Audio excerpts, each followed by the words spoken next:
Right now, a wave of tax changes just kicked in across Australia. We're talking about shifts to income tax rates, superannuation rules, how HECS debt gets repaid, a brand new $1,000 deduction, and a bunch more. Some of these changes will put money back in your pocket, others could take more out. And the difference between winning and losing here comes down to whether you actually know what changed and how to respond. So let's break all of it down, one change at a time, starting with the one that affects every single taxpayer in the country. From the 1st of July 2026, the tax rate on income between $18,201 and $45,000 has dropped from 16% to 15%. And if you earn $45,000 or more, that translates to a saving of up to $268 per year. Now, $268 might not sound life-changing on its own, but here's the thing. This is just the first step. From the 1st of July 2027, that same bracket drops again to 14%, which doubles the saving to $536 a year compared to what you were paying back in 2024 to 25. The government has essentially legislated 5 rounds of tax cuts, and we're now entering round 4. When you stack all 5 together, a worker on average earnings around $81,000 is looking at nearly $2,500 in annual tax relief by next year. Now, on top of the rate cut, the government has introduced something brand new, a $1,000 instant tax deduction for work-related expenses. This one is huge for simplicity. If you're someone who normally claims less than $1,000 in work-related deductions, you can now just claim the full $1,000 without keeping a single receipt. You just tick the box when you lodge, and your taxable income drops by $1,000.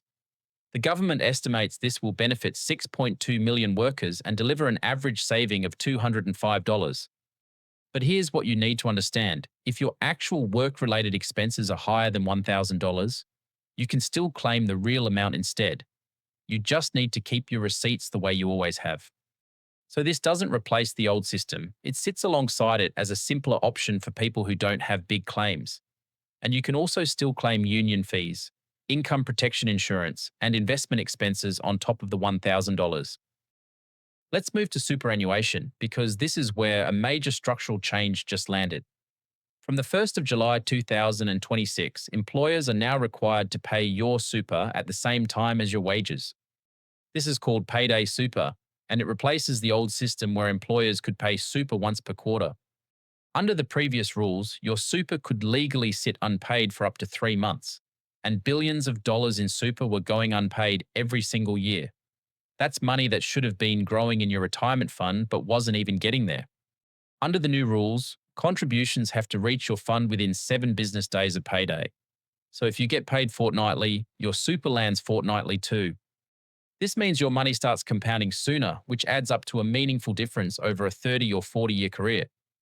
The super guarantee rate also stays at 12% for the 2026 to 27 year. And importantly, the concessional contributions cap has gone up from $30,000 to $32,500. That means if you're salary sacrificing into super or making personal deductible contributions, you've now got an extra $2,500 of room each year to build your retirement savings in a tax-effective way. And the non-concessional cap has increased to $130,000, up from $120,000. If you've been building up savings outside of super and you want to make a lump sum after-tax contribution, that extra $10,000 of headroom gives you more flexibility to do it. Now let's talk about HECS and HELP debt, because there's been a genuine improvement here. From the 2025 to 26 income year, the old system of flat percentage repayment rates was replaced with a marginal repayment model. Under the old system, crossing a threshold by even $1 could jump your entire repayment obligation by thousands. It was punishing. Now, you only pay the higher rate on the income above each threshold, the same way income tax works. The minimum repayment threshold sits at $67,000 for 2025 to 26 and has moved to $69,528 for 2026 to 27. If you earn below that, you don't make compulsory repayments. If you earn above it, you pay 15 cents for every dollar over that threshold, scaling up through higher brackets.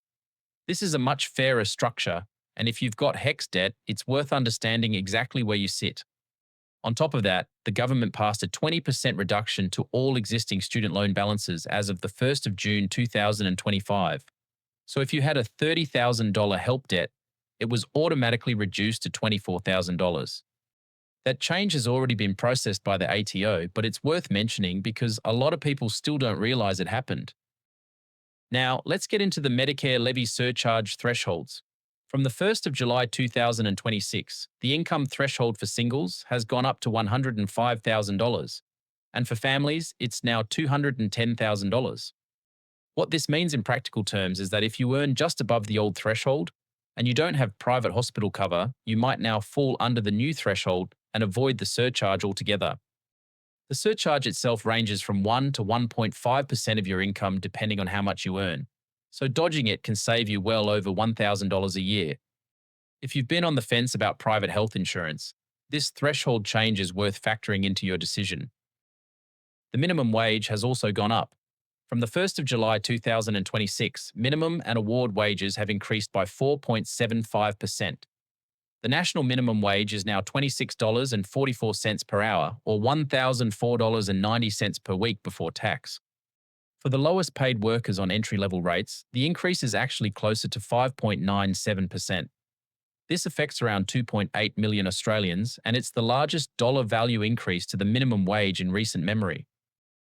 There are also a couple of changes that take effect from the 1st of July 2027, but were announced alongside this year's budget, and they're significant enough that you should start planning for them now.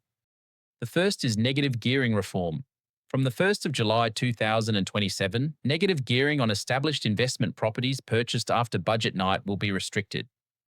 You'll still be able to deduct losses, but only against rental income, not against your wages or other income. If you buy a new build, the current rules still apply, and anything purchased before budget night is completely grandfathered. The second is capital gains tax reform. The existing 50% CGT discount is being replaced with a discount based on actual inflation, and a minimum 30% tax rate on capital gains is being introduced. These changes only apply to gains after the 1st of July 2027. And again, new build investors can choose between the old discount and the new system. These are the biggest structural reforms to property tax in decades. And if you're an investor or thinking about becoming one, this is the time to get proper advice. For small businesses, the $20,000 instant asset write-off has been made permanent. If you run a business with turnover under $10 million, you can immediately deduct any asset that costs less than $20,000. And the government has also reintroduced loss carryback. So if your business makes a loss this year, you can offset it against tax you paid in the previous 2 years and get a refund. There's a lot here, and the changes range from simple tax savings to major structural reforms that could reshape how Australians invest and retire. The bottom line is this: the people who take 20 minutes to understand these changes and adjust their strategy will come out ahead. And the people who ignore all of this will keep overpaying, keep missing deductions, and keep falling behind.